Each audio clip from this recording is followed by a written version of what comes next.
What's going on? Listen, today I wanted to talk about something that I could be finally extremely open and honest about. Something I've went back and forth with if I was going to share on this platform or any platform about my own experience with going through a divorce. When I was going through the process, um, I didn't have a lot of fortune finding resources that were free or inexpensive, um, that really just showed that vulnerability side. A lot of times when you're going through something difficult, that's what you want to hear.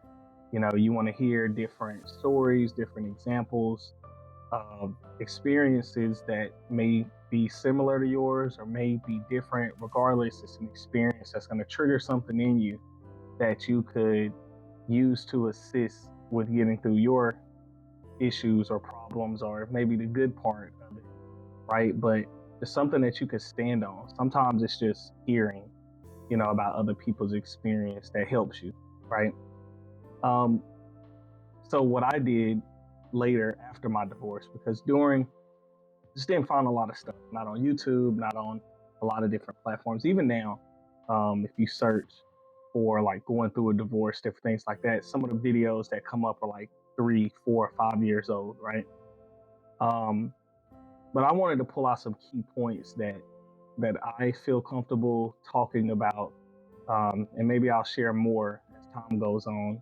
Now that I'm through the process and still kind of going through some of those, like if you think of like a rocket, right, that afterburner, right, rocket takes off, fires still going down, that heat that's still there, right, still going through that process. It's a very vulnerable side. It's something that is extremely personal to me. So I will, out of respect for the other party, be careful with what details I do share. Out of respect for my children that have YouTube, who haven't heard some of these stories, I have to be careful with some of that. But I can be extremely open, honest, and vulnerable with you. I can tell you some things that may benefit you, or again, just hopefully my story will help you get through some of the stuff you're going through. And if it's useful, great. If it's not, cool, I got it. But this is therapeutic for me, to talk about it, to reflect, to look at some of the good decisions I made, some of the bad decisions I made. And I really just like this platform because it allows me to be me, be open, and be honest. And there's no penalties for that, right? So I just want to kind of go over some key points that I struggled with, finding or dealing with, or questions that I had, while I was going through my um, divorce. So I got a couple notes here, so I'm jumping back and forth, kind of just looking at it. So the first thing was um, personal experience and emotions, and I joined those together for a reason. Um, my final decision to finally get a divorce, everybody's is kind of personal to them. It's gonna be when you or your partner see the time when you both agree, and sometimes you don't both agree. Sometimes you won't never get on the same page about when is the actual time to do it, right? For me, my experience, it was knowing that there was literally nothing else that could be done about our situation. We had tried so many different things. We had tried so many different things. We have had done it things in so many different ways and tried to be strategic and go through that whole process of like relearning each other and different things like that. But um, in the end, we realized that things just wouldn't align, right? And in no shape, form, or fashion do I regret my divorce. I have moved on. Um, I'm doing great. I'm happy, and I just know that at that time where there were so many places where I couldn't get answers, um, that was really a difficult process to figure out, is it done, or is this the final moment? But We figured it out. So um, I think that's going to be a personal decision. You know, people are going to have to weigh a whole lot of things. And, you know, regardless, whatever your faith is, if you have a faith or celebrate or believe or pray to a higher being, you're going to have to add some of that in there. Counseling, you know, I think strategy is important, you know, how you do it, when you do it, considerations for, you know, not just your well-being, the other person's well-being, your heart, if you have children, right? Belongings, if you share a business. In my experience, we had business split, we had, you know, belongings. You don't split your children, right? But dealing with kids and different things like that, we'll touch on that. But um, it was really difficult separating from someone who, you know, when you plan, when you start things off, you think that they're going to be you're going to have this forever story. And it's not just a forever in a relationship. It's so many things that have piled on to the friendship that you have, right? All those things that I just mentioned. And when you think about divorcing, you have to understand that those things are all going to be cut in some shape, form, or fashion. And some people find better ways to do this, right? Some people continue with their business relationships, or, you know, they have a pretty simple process of going through of splitting some of the things up, and then some people don't, right? So there are considerations that you're going to have to do with balanced emotions, right? You're going to have to understand that emotions are going to be a part of it, right? So there may be some hurt, there may be some happiness, there may be some sadness, there may be some. You have to understand that you're walking into this already with heavy emotions, regardless of what they are, and make sure that you still consider um, the things that are important to you or the both of you as you're going through it. So if you got to keep a level head, is my point. Um, the next thing was understanding that you're going to be adjusting to a new life. That's already challenging, right? Whether it's adapting to being or becoming single, managing a household alone, co-parenting, which I'm going to make its own point here shortly. There's new routines, there's personal growth, there's this feeling of independence. You know, one of my biggest problems, I don't mind sharing and keeping respectful, is me and my ex-spouse had a different level of what we considered independence. For, you know, there are certain situations where some people believe that structure is control, right? Where discipline is control, maturity is control, right? That's at a job, that's, you know, in business, that's at work, that's in your relationship. Some people have a hard time understanding um, that process. Or, you know, a person in this sense could be going through some type of like identity crisis, trying to figure out who they are and what they mean to themselves. You know, I was talking to my girlfriend, you know, a couple of nights ago, and I was actually working on a homework project, and the subject was define authenticity. Um, and that project was hard, and it was difficult because, you know, authenticity means so many different things to so many different people. Ultimately, what I boil it down to is the person in which you believe. It's the relationship with yourself, right? It is, you know, how you see yourself, how you view yourself, what you stand on, values, principles. Do you stand for something, right? That's how I define authenticity. And I think that people forget, like, it's easy, right, to look at other people and judge them on what you consider them to be, whether they are authentic or not. It's really hard to put that mirror in your face, right? So I'm the type of person. Another conversation I had recently was, um, I will go through a fire to make sure somebody else gets to float on water, right? It's the type of person I am. It's not going to change, right? What I have to be mindful of is, although I appreciate that, I appreciate the higher being that I believe in had options, right? He didn't have to go through some of the pain and stresses that he went through. He could have all powerful, right? He made that decision. He chose that. But what I have to be mindful of is we have to do things with balance.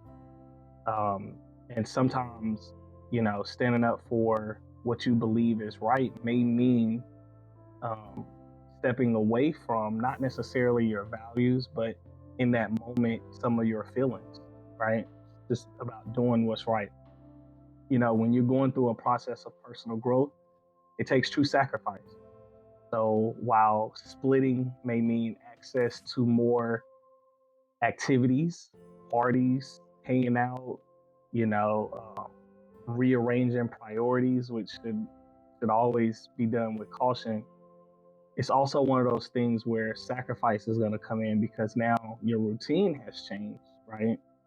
The person that you were with prior to, I'm trying not to go too far into co-parenting yet because that's our next piece. But the person that you have changed into or the life that you now live has some different levels of, to-do lists, right? Um, your routine changes, but if you're on a pursuit of personal growth, you have to figure out a way to prioritize that personal growth. So it's learning how to be independent. It's learning how to be open to new relationships. It's, reflecting on things that you did wrong maybe in the past. And if you feel like you didn't do wrong, reflecting on the things that you did right. So that way you don't take damage from one place to another. And people don't realize that a lot of times you meet somebody with like a really hard being, like a hard, they're harsh, right? They come off a certain way. And you don't fix that in this relationship, you're just going to carry it. Right? Sometimes people have to face a mirror and see what really has them so hard, right? What has them so, anti, partnership, right? And so I think for me in that process, as far as adjusting to a new life, if I were to grade myself, I think I did a pretty good job. I'm not perfect, but moving on looks so different for different people. But don't change who you are in a sense that you walk away from your values and your beliefs and who you stand on, that authentic you. But don't be afraid to grow and learn things that can make you a better person. And don't get those two confused, right? Um, Embrace new opportunities, embrace what independence means for you and to you, and what you're going to make out of that independence. And listen, not everybody makes a choice to go from a divorce to being independent. Some people's transition looks different. It looks like divorce, another relationship, and you don't really, you can control that time. You can put, barriers up to make sure you're ready, but everybody's readiness doesn't look the same. So it's okay if yours is faster, quicker, or slower than, somebody else that you know. Um, don't be afraid to let personal growth lead you in the right direction to let you know when you're ready. The third thing is the impact on kids and co-parenting. I didn't find a lot about this, and this was one of my biggest struggles. Even to this day, one of my biggest challenges with my ex is co-parenting. Um, One thing that I try to keep in mind, and I try to make sure that my spouse keeps in mind, is that regardless, good or bad, children are affected emotionally, practically, you know, physically in some cases, right, by a divorce. It's unfortunate as a person who is a man of faith.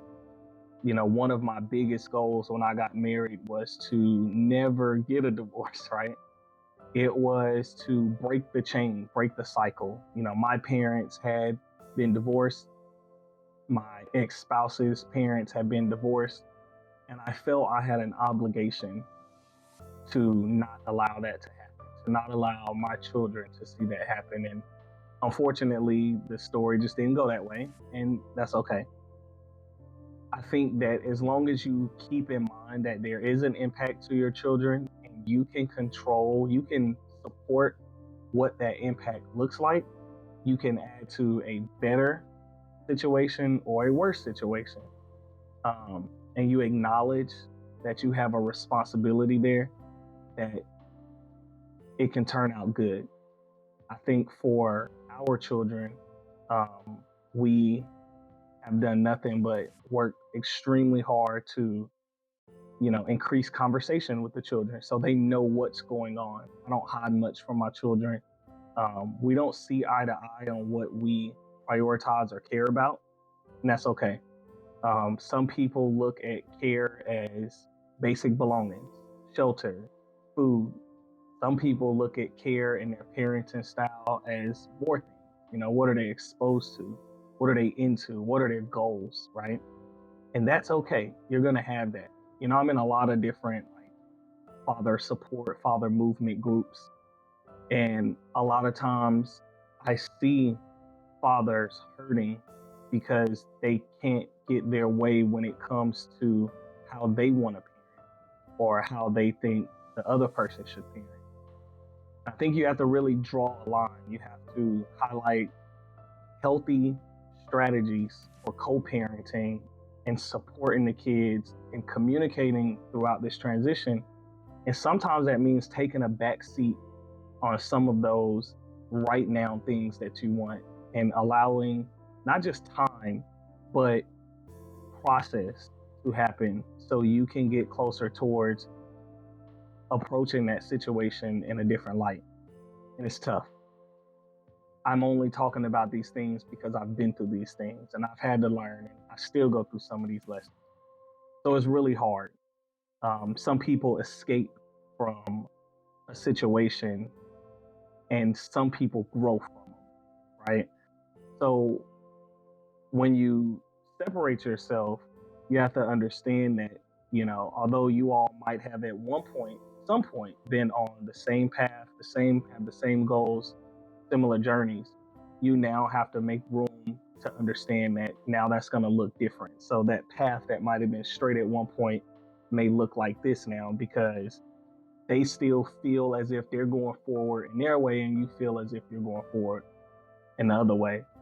So one of the key things that, it's still a challenge, but it's one thing that I try to prioritize in dealing with my ex-spouse is making sure that our paths are not so different that we stretch the kids so far apart. My kids are the most important thing in my life. Um, I would do anything for my children, and I don't doubt that my ex-spouse would too. I think that we have a challenge as co-parents to make sure that um, our differences don't harm the kids, right? And as with anything, a diverse relationship, diverse opinions, right? Diversity sometimes makes situation better because now the kids do get to see two different experiences. And if you understand and you take serious the impact that has happened and you understand that you want to make those experiences great. So keep that in mind. Keep communication at the forefront. I know it's tough, especially early on when the feelings are, I've seen people, especially like on social media, TikTok, get their divorce papers, they celebrate, they play that song. I can't remember what it's called. And they're funny videos. They're hilarious, right? Unfortunately, until you go through that situation, you don't realize that that person is probably hurting inside. Um, and sometimes it's not just about signing paperwork. It's also understanding like, okay, I may be free from this relationship, but now I'm about to take on another journey. And sometimes it's without the person, that friend that you had, or so there may be a gap, right? That could be filled with, you know, things that you see purpose and coping with, right? And it needs to be healthy things. Don't do unhealthy stuff to fill holes. Sometimes that means don't jump in another relationship, especially with someone who's not ready for that level of relationship, right? So take your time, build, pray if that's what you do. Learn. Don't be afraid to pick up a book, right? That whole personal growth thing, I can't stress it enough. If you want something, if you want to achieve something, I've always told people study it first, right? Learn it. I want to be successful. What does success look like for you? Be able to define it. I want a successful co-parenting relationship with my ex. So I've read books on it. I've talked with my therapist about it. Don't be afraid to get a counselor or a therapist, talk with my mentors about it. Sometimes people feel comfortable giving advice in areas that they haven't even researched themselves. They experiences they haven't even had themselves. So be very careful where you take your advice from. Act like it's something that you want to achieve, right? A better relationship, co-parent, um, better communication with your ex, whatever. And put the time that it deserves to get the information that you need so you can apply the right technique. I think I hit on that one enough, so I'm gonna move on. Dating after a divorce. I didn't find there was a lot of audio about moving on, dating, you know. For me, my process may look different than yours, as most of these things may.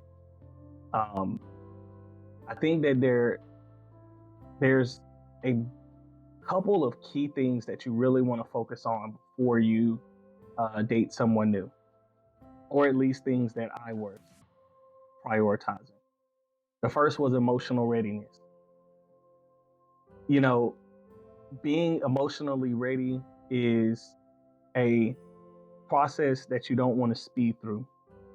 I don't want to spend too much time telling you what emotionally ready for me look like, but I'm going to tell you that you'll know when you're emotionally ready to open up for someone new. And I'm going to also tell you, in my experience, it was a slow process. It is a process that can honestly still be ongoing after you have engaged in a relationship, because it's not that you're holding that person accountable for the weight or the shoes that your ex feels. Sometimes it's because you had a door open and you counted on a certain amount of things. And when that door closes, to now open it up elsewhere, it requires a lot of trust, a lot of faith, um, and it's not going to sound the same. It's not going to look the same, right?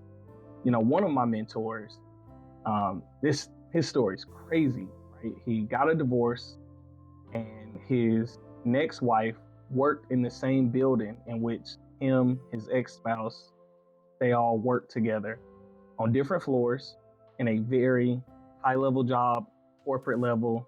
They all made very good money. Finances just weren't their issue. He didn't cheat or anything like that. There was no infidelity, but he moved on with his new person rather fast, got married rather fast right after the divorce. And I remember him telling me like how um, a lot of people were like judging him and, telling him that wouldn't work and it was too fast or whatever. He told me that he was emotionally ready to move on. Him and his ex-spouse had made a decision long before the ink dried on their divorce paperwork. The decree wasn't even done yet. And they had made a decision that they were emotionally separate. They were done, right? There was no physical, there was no romance, it was done. And he had overcame, any guilt, and he was open to new excitement and new beginnings and new challenges.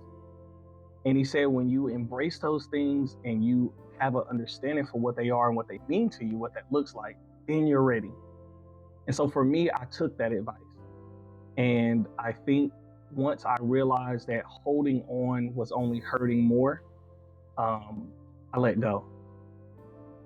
So to reopen that door was a process that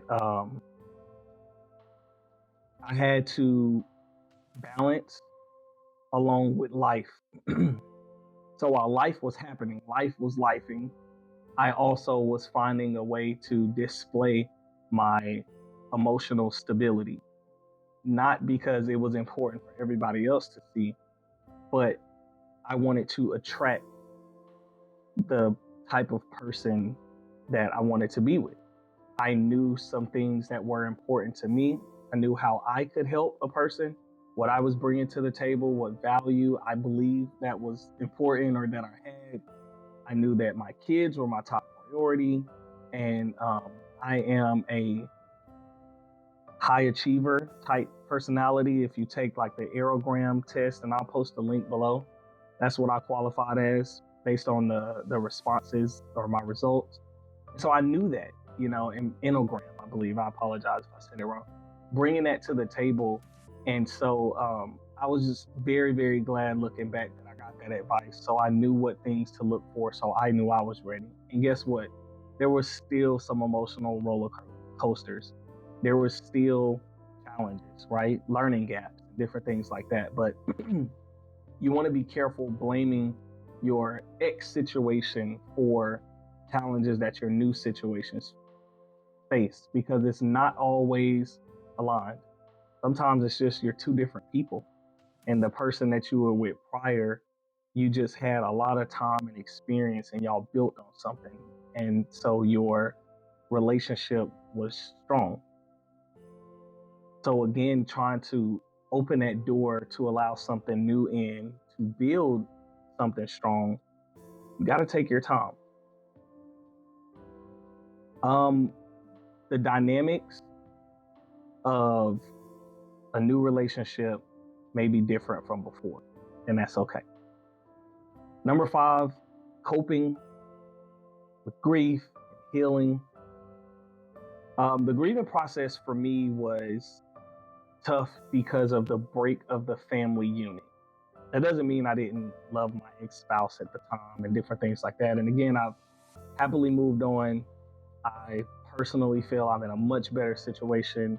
I'm excited to say that I'm happy, and I'm hitting some of those things that I talked about in the previous point. I'm excited about the challenges, the romance piece, it's a lot of different exciting pieces, right? So the grieving for me was more so because I had a goal and I felt like I was stripped of that goal. And I had to then take on how the feeling of my children seeing something different than what they were used to, or just the priority of having a family unit at one point and then losing that. But I worked through it, right? I realized that you could still provide a family element even in two different places, most times in two different households. And then now embracing new relationships within their lives, right? The whole, possibility of a stepdad or stepmom being introduced to the family, or other caretakers, or, family members that before, weren't needed for, let's say, babysitting, or, picking up the kids, or doing whatever the case may be, but introducing, new ways to get through life, and understanding that, days go on, kids get older, the breakup age gets older, right? So you're moving day by day, and as long as you stay on a forward path, some of those things that you trophied before and you kept as high priority, they may not be all the way lost. They just may look a little bit different. And understanding that that's okay. Healing can happen in so many different ways. You can find support through therapy or friends or other resources like this. Hopefully, some of my challenges or the ways that I coped or embraced and moved on might help you, just having a conversation with a person. That may look different for a lot of people too. I picked up some new habits, great habits. I added a large part of self-care in my routine, when prior to, all of my priorities started with my family and my children, and they still do. But I made sure that I had an understanding with myself that there was some self-care routines that I needed to add into my schedule, mandate to be in my schedule. Work hard, play hard, but I believe play smart is in parentheses. So I added, routine massages. I get my nails done on a routine. Every once in a while I go get a men facial, right? Well, I have somebody else shave my head, and, mostly routine. I do it myself, obviously, care for myself, but I added that. And then once dating and relationships started, I found creative ways to make sure that my message to my partner was not I'm sad and I'm down and I'm still grieving and I'm hurting, but I'm celebrating what I'm now going through. I'm celebrating the piece that made sense of why I dated in the first place, right? How that friendship turned into a relationship and what romance actually looks like and feeling what love is and what, a long term plan looks like. And like I said, that strategy. And, one key thing, and I forgot to mention this when it comes to co parenting, be careful who you introduce to your children. Be careful how fast you let people in. Make sure you're letting somebody in with a good heart, somebody with an open heart. I'm very, very protective over my children. And I'm sure many of you watching this probably are too. And I'll be the first person to tell you, don't be afraid to shut that door. If that relationship doesn't work for your kids, get out of it. That's not the relationship you need. That's my advice. Going back to the point, don't be afraid to reach out for support. Find support and therapy in a way that is soothing to you, that works for you, that helps you. Maybe that's journaling, praying, you know, however you do it. Don't skip that step because it's so important. Sometimes it's just letting it out, right? Holding that stuff in can hurt. And you just want to make sure that you're massaging that new challenge in a way that can help you actually lead towards healing. Moving on, self reflection and growth. Throughout that healing process, one of the key things is, did you grow from it, right? Did it hurt bad enough that now you understand what you did wrong or what you did right? What are you going to carry to the next level of life, regardless of what that looks like for you? It's important for you to really reflect on what you learned about yourself. Reflect on if you had things in order, right? I've heard horror stories when people get divorces and they weren't prepared. And I'm not talking about just prenuptial agreement, which I'll do a whole nother video on how I feel about those. But I'm talking about just having your stuff in order. Were you ready? Were you ready to move, separate? Were your belongings, your finances, were things ready? What does that look like for the future? What lesson, if somebody was to sit you down and grade you on your divorce process, what grade would you get, right? And then the emotional piece, the reflecting on what you learned about yourself, right? Highlighting positive outcomes, right? Like rediscovering yourself, your passions, your goals for the future, right? But don't be afraid to reflect on the not so good parts too. What things could you have contributed better? What things could you have changed? And what that looks like. Self-reflection and growth is such a key part. Last, I want to say that navigating through a divorce is a game of balance for managing emotions, rebuilding your life afterward.